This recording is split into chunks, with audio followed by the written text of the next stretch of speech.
दोस्तों अभी हमने आपको कुछ ही हफ्तों पहले एक ऐसे वीडियो से रूबरू करवाया था जिसमें हमने आपको ये बताया था कि आखिर धरती पर पानी की उत्पत्ति कैसे हुई थी। जी हाँ, वही पानी जिसे हम लोग पीते हैं। क्या आपने कभी ये सोचा है कि वो पानी आखिर आया कहां से? अगर नहीं तो पहले ऊपर आई के बटन पर क्लिक करके उस वीडियो को देख आइए ताकि आपको इस रोचक सवाल का जवाब मिल सके।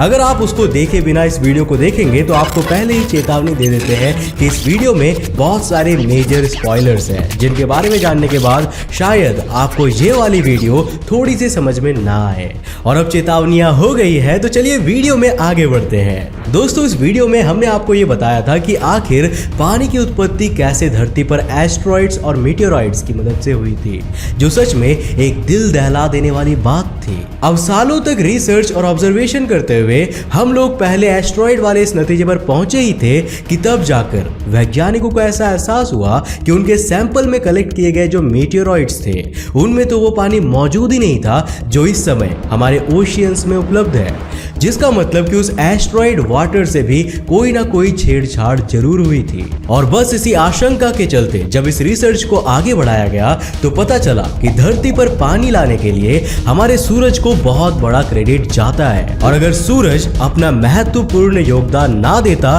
तो शायद आज जीवन उस तरह से ना होता जैसा आज मौजूद है। इसके अलावा साथ ही साथ वैज्ञानिकों ने एक ऐसी पॉसिबिलिटी को खोज निकाला है जिसकी मदद से हम लोग अंतरिक्ष में एग्जिस्ट करने वाली किसी भी चीज, लिटरली किसी भी चीज से पानी बना सकेंगे। आखिर क्या है पानी की उत्पत्ति का वह सच जो वैज्ञानिकों से इतने सालों तक छुपा रहा, और आखिर किस प्रक्रिया की मदद से वैज्ञानिक किसी भी जगह पर पानी को सक्सेसफुली बना पाएंगे। आज के इस वीडियो में हम लोग इन्हीं कुछ बातों से पर्दा उठाने वाले हैं। तो हेलो गाइस, मैं हूं कौशिक और चलिए जानते हैं कि कैसे सूरज की मदद से पानी बनाया जा सकता है।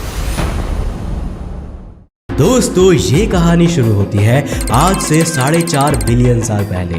जब काफी सारे डस्ट पार्टिकल्स एक दूसरे से कोलाइड होकर अलग अलग प्लैनेट्स और सूरज नाम के तारे की संरचना कर रहे थे। इस वक्त हमारे सौर मंडल में भयानक कोहराम मचा हुआ था और चारों तरफ सिर्फ डस्ट पार्टिकल्स और तबाही ही छाई हुई थी कि तभी कुछ समय बाद सब कुछ वापस से व्यवस्थित हो गया और नवग्रहों के रूप में 9 सेलेस्टियल ऑब्जेक्ट्स सूरज के नाम के इस तारे के चारों और परिक्रमा करने लगे। यह एक ऐसा दौर था जब सारे ग्रह तपती गर्मी में झुलस रहे थे, और यह लाजमी भी था क्योंकि उन सभी की फॉर्मेशन में जब इतने सारे डस्ट पार्टिकल्स आपस में पूरी ताकत के साथ मिले थे तो ऐसी स्थिति में एनर्जी और हीट तो क्रिएट होनी ही थी। मगर फिर देखते ही देखते धरती पर 100 मिलियन साल बीत जाते हैं और तभी कहीं दूर से उल्का पिंडों की एक ऐसी बारिश होती है जो अपने साथ एक तरल पदार्थ को इस झुलसते हुए ग्रह पर ले आती है, और इस झुलसते हुए ग्रह पर उम्मीद की किरण के रूप में आए हुए उस तरल पदार्थ का नाम था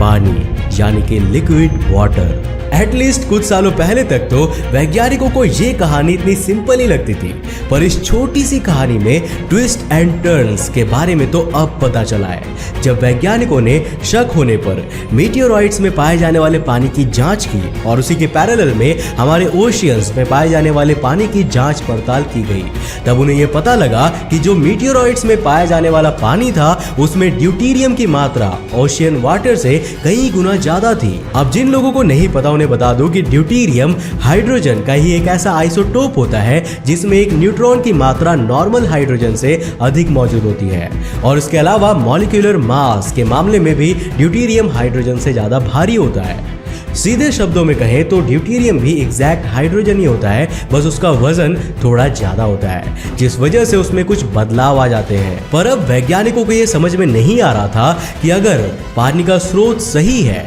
और हमारी सारी थियरीज में कुछ भी मिसिंग नहीं है तो इन दोनों पानी के रूपों में इतना बड़ा डिफरेंस क्यों आ रहा है। इसके बाद अंत में लोगों का ध्यान सूरज की ओर गया और सभी को सारी बातें समझ में आ गई। यूनाइटेड किंगडम में मौजूद यूनिवर्सिटी ऑफ ग्लासगो के ल्यूक डाली ने जब अपने कुछ कलीग्स की मदद से यह जाना कि वैज्ञानिक किसी ऐसी टॉपिक पर भी हाल ही में डिस्कस कर रहे हैं तो उन्होंने भी अपनी तरफ से इसमें सहयोग देने की कोशिश की और तुरंत ही इस समस्या का निवारण निकालने की कोशिश में लग गए। घंटों की मेहनत और आसपास की सेलेस्टियल ऑब्जेक्ट्स की थर्मल रीडिंग को रीचेक करने के बाद बाद भी जब उन्हें यह नहीं पता चल रहा था कि आखिर यह एक्सटर्नल हाइड्रोजन आयन आया कहां से, तब थक हार के उन्होंने भी एक बीचन अपनी इस रिसर्च को बीच में छोड़ने की सोची होगी। लेकिन इन्हीं सब के बीच जब वापस से उन्होंने एक बार फिर से इसकी ओर मुख मोड़ा, तब उन्होंने नोटिस किया कि पूरे सौर मंडल का सबसे बड़ा सदस्य सूर्य तो इन सब से बिल्कुल अलग हुआ जा रहा है और उसकी ओर तो कोई ध्यान भी नहीं दे रहा है।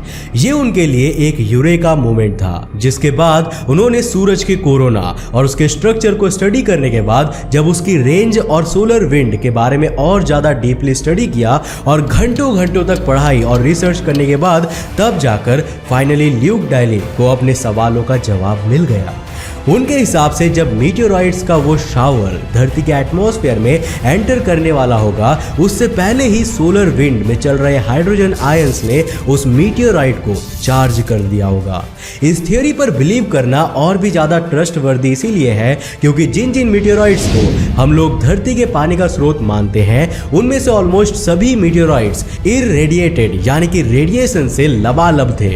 वैसे तो एक्स्ट्रा टेरेस्ट्रियल और इंटरस्टेलर स्पेस में रेडिएशन की उपस्थिति कोई बड़ी बात नहीं है, पर कभी कभी स्पेस में टाइम पीरियड और लोकेशन काफी बड़े डिफरेंस को जन्म देती है। ऐसा ही इस केस में हुआ। जिन मीटियोराइट्स को हम लोग स्टडी कर रहे थे, उनको देखकर ऐसा ही महसूस हो रहा था जैसे इन पर रेडिएशन का यह गहरा प्रभाव धरती पर पड़ने से कुछ सालों पहले ही हुआ था। और अगर हमारे सौर मंडल में रेडिएशन का कोई सबसे बेहतरीन सोर्स इस समय मौजूद है, तो वह और कोई नहीं बल्कि हम सबके प्यारे सूरज चाचू ही है। अब ये कहानी भी यहीं पर खत्म नहीं हुई, बल्कि इससे दो ऐसे हैरत अंगेज सीक्वेंसेस निकले जिन्होंने हम इंसानों के कहीं पर भी बसने की पॉसिबिलिटी को 1000 गुना बढ़ा दिया। वैसे तो हम लोग किसी भी ग्रह पर जब भी बसने की सोचते हैं, तो सबसे पहले हमारे जहन में सिर्फ यही ख्याल आता है कि आखिर उस ग्रह पर पानी कैसे लाया जाए, क्योंकि खाना तो चलिए एक बार को जैसे तैसे उगा लिया जाएगा, पर खाना उगाने के लिए भी तो पानी की आवश्यकता होती है,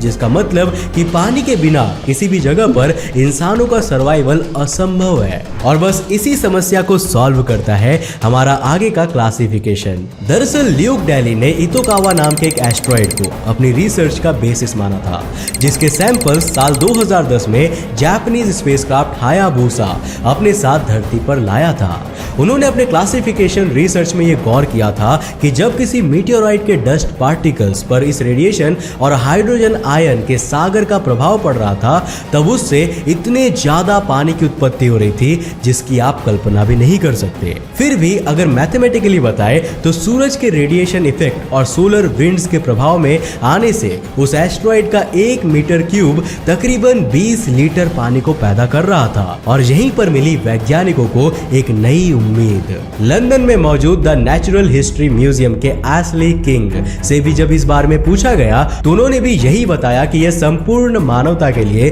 सबसे बड़ी खोजों में से एक हो सकती है। उन्होंने कहा कि उन्होंने भी अपनी लाइफ टाइम में काफी एस्ट्रॉइड और मीटियोराइट्स को स्टडी किया है और यही पाया है कि उनमें से ज्यादातर अपने अंदर ऑक्सीजन की भरी पूरी मात्रा रखते हैं। उनके हिसाब से अगर ऐसे ही डस्ट पार्टिकल्स सौर मंडल के या ब्रह्मांड के अलग अलग कोनों पर भी मौजूद हुए, तो यह हमारे लिए एक बहुत बड़ी अचीवमेंट हो सकती है, क्योंकि अगर इस प्रोसेस को हम लोग आर्टिफिशियली अंजाम दे तो हम लोग लिटरली किसी भी चीज से पानी बना सकते हैं। जब ऐसे ही पॉसिबिलिटी को मद्देनजर रखते हुए सैंपल्स और सोलर विंड्स को साथ में कंबाइन किया गया, तो ये पता चला कि उन दोनों ही रिजर्वोयर्स के कॉम्बिनेशन से जिस पानी की उत्पत्ति हो रही थी, उसमें ड्यूटेरियम की मात्रा कम थी और उसका कंपोजिशन ओशियन वाटर से काफी हद तक मेल खा रहा था। इन शॉर्ट, इस नई थियोरी के हिसाब से हम यह कंक्लूड करते हैं कि जितने भी मीटियोराइट्स धरती पर आकर गिरे थे, वो वाटर रिच होने के बजाय ऑक्सीजन रिच थे।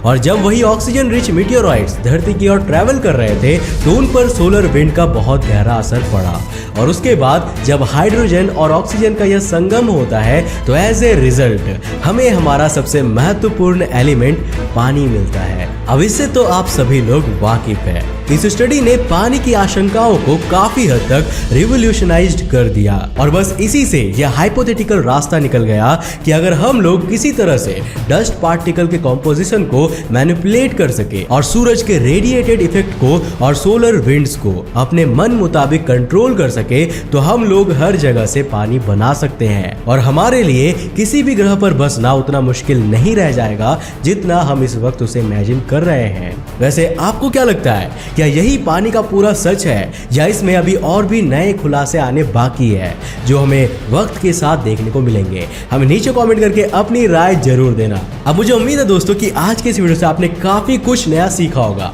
अगर सीखा तो यार कंजूस मत बनो, वीडियो को लाइक करो और साथ ही अपने फ्रेंड्स और फैमिली के साथ शेयर करो। अगर आप नए हो इस चैनल पे और ऐसे इंटरेस्टिंग वीडियोस को देखकर अपना ज्ञान बढ़ाना चाहते हो तो इस चैनल को सब्सक्राइब करने के साथ साथ नोटिफिकेशन बेल ऑन कर देना ताकि आप हमारी कोई भी वीडियो को मिस ना करो। तब तक के लिए बाय, जय हिंद।